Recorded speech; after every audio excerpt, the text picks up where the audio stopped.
नमस्कार, धार्मिक बात में एक बार फिर आपका स्वागत है। आज हम चर्चा करेंगे श्रीधर स्वामी की भक्ति। मंत्री ने पूछा, भगवान की कृपा से अयोग भी योग हो जाता है। राजा ने बालक को दिखाकर पूछा, क्या यह बुद्धिमान हो सकता है? मंत्री ने कहा, अवश्य।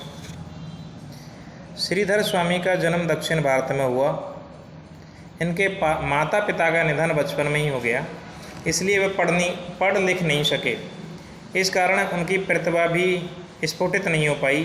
एक दिन श्रीधर स्वामी किसी ऐसे पात्र में तेल लेकर अपने घर जा रहे थे जिसमें कोई भी बुद्धिमान व्यक्ति नहीं ले जा सकता।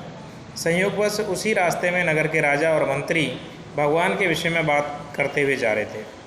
मंत्री ने कहा, भगवान की आराधना से अयोग भी योग हो जाता है, कुपात्र भी सत्पात्र हो जाता है।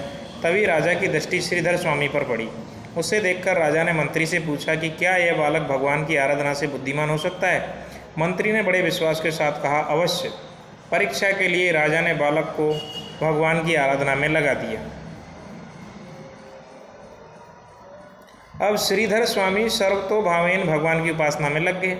उनकी सरलता और सच्ची निष्ठा को देखकर भगवान ने उन्हें साक्षात दर्शन दिए और वेद वेदांत आदि का संपूर्ण ज्ञान दिया। फिर उन्हें अपने चरण कमल में अनन्य स्थान वरदान देकर अंतर ध्यान हो गए। श्रीधर स्वामी की प्रतिभा और शास्त्र ज्ञान के सामने बड़े बड़े विद्वान नतमस्तक हो गए। राजा के यहाँ उनकी बड़ी मान प्रतिष्ठा हुई। अंत में वे सब छोड़कर भगवान के भजन के लिए निकल पड़े और वेदांत का श्रवण मनन और नित्य अध्ययन करके उन्होंने आत्म साक्षात्कार किया।